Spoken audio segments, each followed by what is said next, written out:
G'day, and welcome to Mark and Sam After Work. Today I've got another install in our 4AWA school, or basically our long range precision information series.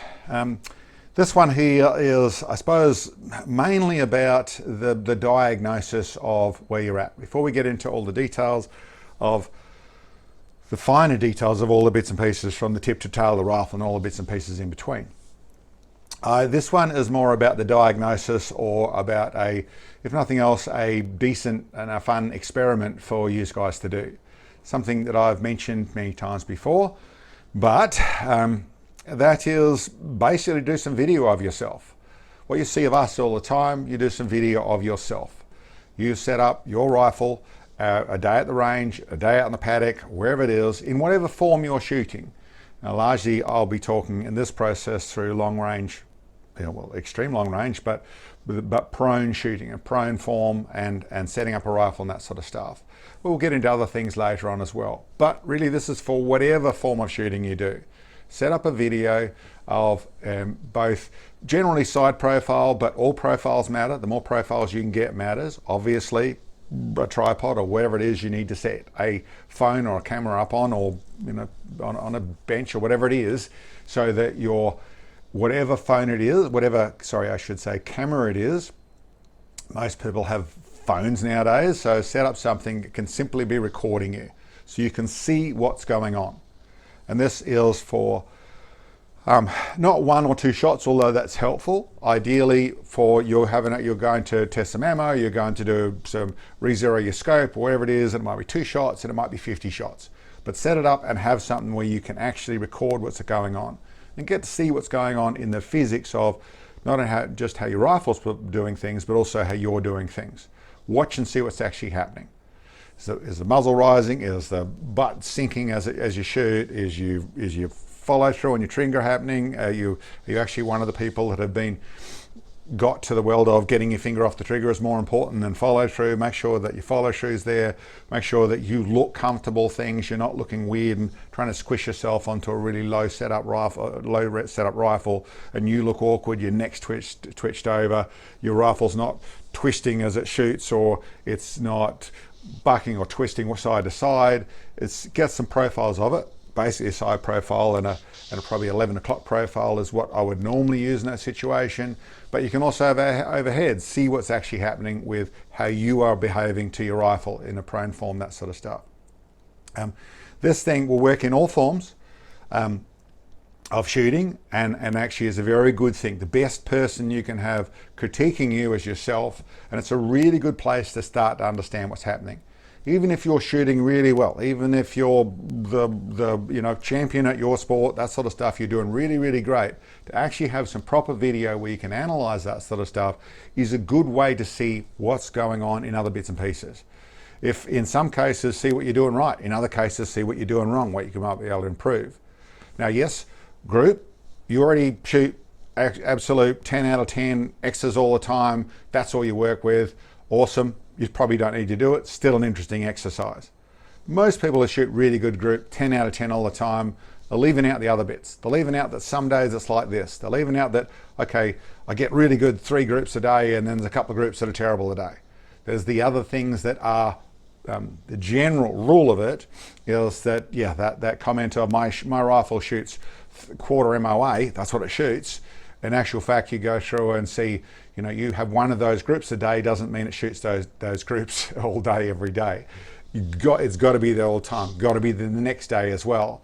So if you're looking at and improving, one of the things you can really work on is making sure that you are doing the right thing.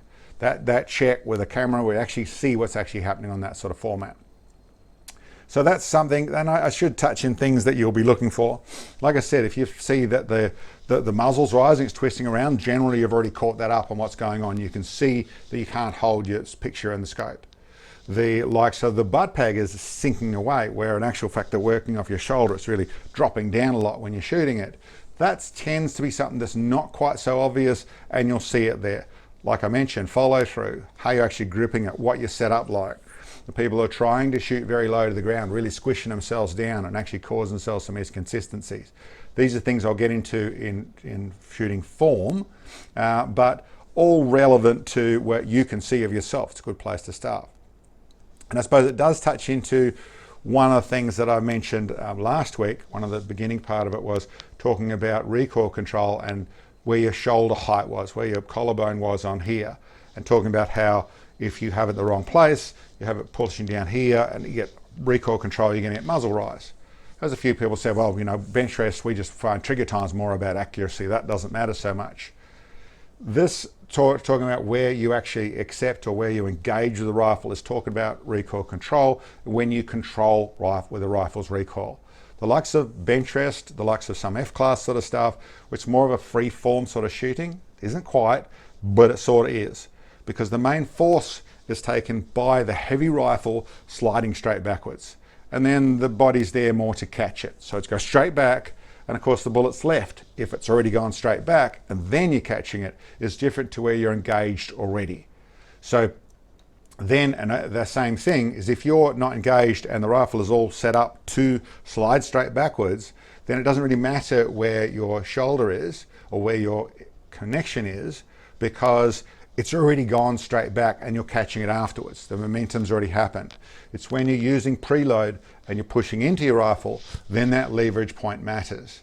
And there's lots of things I can go through about that, which very much do engage how your bag is on your bag rider is, or the type of bag rider, or the shape of the back of your stock is really relevant.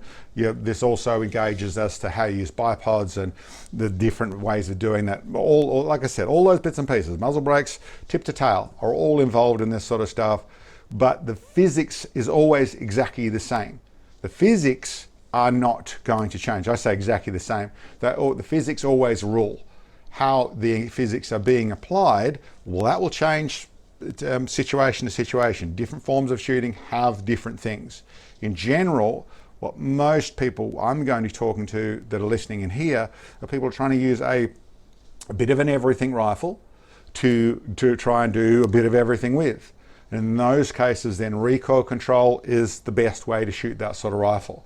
You can get away with freeform, but lack of preload, but really preload tends to make things work better, and then all these sort of physics come back in line. But I won't get too much more into detail with that. My suggestion for really beginning this ride, or even you've been shooting for ages, but you haven't looked at yourself for a long while. It's a really good idea to put a camera to the side there, set it up, and then have a look at what you're doing. You may well be surprised that, okay, that's not what I thought was what I looked like. That's not what I thought was actually happening here. And maybe there's something you can address. And that can really change things around to where you start to move forward again. You've run into a blockade where going past 1,200 yards is hard, or going past 600 yards is hard. In actual fact, it's to do with how you're doing it, less so than the equipment you've got.